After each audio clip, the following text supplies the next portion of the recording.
popularity. Do you agree or not? Do you? No, not everyone has not answered. If I help TVK win next year, who would be more popular in Tamil Nadu? My fellow Bihari MS Dhoni, who makes win Chennai Super King every time, or Prashant Kishore? So you see, so I have my own battle to win. I have to become the most popular Bihari in Tamil Nadu. So I have to compete with Mr. Dhoni, who makes Chennai Super King win. I will make TVK under your leaders win. So that is why I am here. That is, you see, there is so much of chatter in the name of MS Dhoni. He is the only Bihari who is more popular than me in Tamil Nadu. Dhoni is more popular in Tamil Nadu than Prashant Kishore, but make no mistake, next year when I contribute and I help you win, then I will be taking over Dhoni in popularity. Do you agree or not? Do you? No, not everyone has not answered. If I help TVK win next year,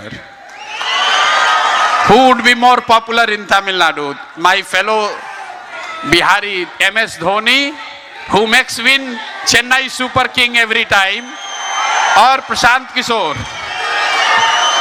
So you see, so I have my own battle to win. I have to become the most popular Bihari in Tamil Nadu.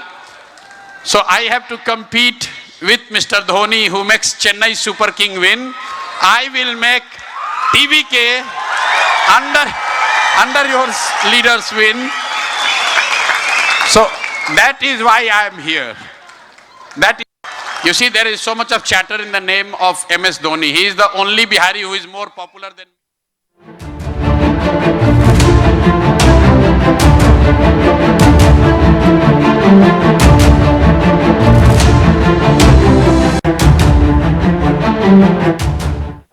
Live ఇచ్చేసా social media వస్తాను.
కాస్త విచిత్ర పరిస్థితి కొనసాగుతా ఉంది. మొన్నటి వరకు confidence తో ఉన్నటువంటి తృణమూల్ కాంగ్రెస్ చతికిల పడిపోయినట్టుగా కనిపిస్తా ఉంది. ఒక్కసారిగా బీజేపీ అనూహ్యంగా మెజారిటీ మార్క్ దాటి ముందుకు కొనసాగుతున్నటువంటి పరిస్థితి ఉంది. ఎగ్జిట్ పోల్స్ నిజమవుతున్నాయా అనిపిస్తా ఉంది. బీజేపీ పవర్ లోకి వచ్చేటువంటి సిచ్యువేషన్ కనిపిస్తా ఉంది. ముఖ్యంగా భవానీపూర్ కి సంబంధించి మమతా బెనర్జీ పోటీ చేస్తున్నటువంటి సొంత నియోజకవర్గంలో మమతా బెనర్జీ వెనుకంజ వేస్తున్నటువంటి సిచ్యువేషన్ కనిపిస్తూ ఉంది. మొత్తం 154 సీట్ల ఆధిక్యం పైగా బీజేపీ ముందుకు దూసుకెళ్తా ఉంది. టగ్ ఆఫ్ వార్ నడుస్తుంది అనేటువంటి చర్చ ఉన్నటువంటి సందర్భంలో కూడా కేవలం 120, 130 కాస్త డౌన్ అనేట్టుగా కనిపిస్తూ ఉంది. డైరెక్ట్గా భవానీపూర్ నియోజకవర్గంలోనే మమతా బెనర్జీ ఓటమి చెందనున్నారు అనేటువంటి రిజల్ట్ బయటికి రావడంతో పెద్ద ఎత్తున చర్చ కొనసాగుతూ ఉంది. అసలు ఏం జరుగుతూ ఉంది అనేటువంటిది ఇప్పుడు తమిళనాడు, కేరళ, పుదుచ్చేరి, అస్సాం ఇవన్నీ ఒకవైపు ఉంటే పశ్చిమ బెంగాల్కి సంబంధించి పెద్ద ఎత్తున చర్చ కొనసాగుతుంది. ఇప్పటివరకు అందినటువంటి ఎర్లీ ట్రెండ్స్ ప్రకారం బీజేపీ ఎగ్జిట్ పోల్స్ను నిజం చేస్తూ ముందుకు పోతా ఉన్నటువంటి సిచ్యువేషన్ అయితే చాలా స్పష్టంగా కనిపిస్తూ ఉంది. భద్రత పెంచారు, సెక్యూరిటీ ఫోర్సెస్ని డిప్లాయ్ చేశారు. చూస్తూ ఉన్నాం సెక్యూరిటీకి సంబంధించి ఎవరిని అనుమతి ఇవ్వట్లేదు లోపలికి వెళ్ళడానికి. అక్కడ లోపల జూమ్లో చూస్తే బీజేపీ జెండాలు భవానీపూర్కు సంబంధించినటువంటి ఏరియాలో బీజేపీ జెండాలు కనపడతా ఉన్నాయి. షామియానా కింద చాలా వాహనం ముందు బీజేపీ జెండాలు మనం అబ్జర్వ్ చేయొచ్చు.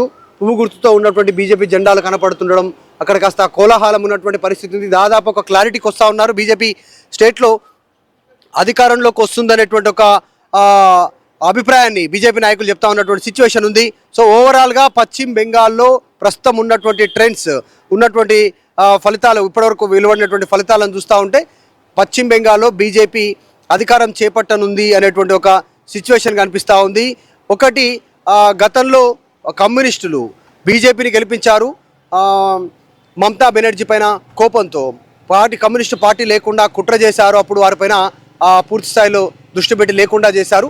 సో వారు కోపంతో అభిమానులు వారికి సంబంధించినటువంటి కార్యకర్తలంతా కూడా పహలే రామ్ బాద్మే కమ్యూనిస్టు పార్టీ అనేటువంటి ఒక స్లోగన్తో వాళ్ళు బీజేపీని గెలిపించినటువంటి పరిస్థితి 2021లో. అప్పటి నుంచి బీజేపీ పుంజుకుంటూ ముందుకు వెళ్తూ ఉంది. ఈ రకంగా ఈరోజు డైరెక్ట్గా అధికారాన్ని చేపట్టే దిశగా ముందుకు పోతూ ఉంది. అనేక రకాలైనటువంటి మీమ్స్ వస్తూ ఉన్నాయి. ప్రస్తుతం అందినటువంటి ఎర్లీ ట్రెండ్స్ ప్రకారం ఎన్నికల సంఘం, కేంద్ర ఎన్నికల సంఘం ఇచ్చినటువంటి అప్డేట్స్లో కూడా బీజేపీ లీడ్లో ఉంది. ఇప్పటివరకు ఇంకా మిగతా అనధికారిక సమాచారం అందినటువంటి దాంట్లో కూడా బీజేపీ పెద్ద ఎత్తున లీడ్లో ముందుకు పోతున్నటువంటి సిచ్యువేషన్ కనిపిస్తూ ఉంది. చూస్తూ ఉన్నాం పశ్చిమ బెంగాల్లో పెద్ద స్థాయిలో పెద్ద ఎత్తున మెజారిటీ వైపుగా ముందుకు వెళ్తా ఉంది బీజేపీ. సో ఇక్కడ ఉన్నటువంటి ట్రెండ్స్లో భవానీపూర్లో కూడా మమతా బెనర్జీ ఓటమి చెందనున్నారు అనేటువంటి చర్చ కొనసాగుతూ ఉంది. ఆమె పోటీ చేసినటువంటి రెండు ప్లేస్లో పోటీ చేసినటువంటి సువేందు అధికారి బీజేపీ ప్రతిపక్ష నాయకుడు లీడ్లో ముందుకు వెళ్తున్నారు అనేటువంటిది సమాచారం అందుతూ ఉంది. చూడాలి, కొద్దిసేపట్లో మరింత క్లారిటీ రానుంది. ఎగ్జాక్ట్లీ 11:30-12లో పశ్చిమ బెంగాల్లో రూరల్ నుంచి అర్బన్ వరకు పూర్తి స్థాయిలో ఒక క్లారిటీ రానుంది. ఎవరికి ఎన్ని సీట్లు రానున్నాయనేటువంటిది. ఇప్పటికీ మెజార్టీ సీట్లు దాటింది బీజేపీ. 148 సీట్లు వస్తే ప్రభుత్వాన్ని ఏర్పాటు చేసేటువంటి అవకాశం ఉంటుంది. సో 150, 190, 180 ఈ రేంజ్ వరకు వెళ్తూ ఉంది. కాస్త డౌన్ అవుతుంది, అప్ అండ్ డౌన్స్ అవుతూ ఉన్నాయి.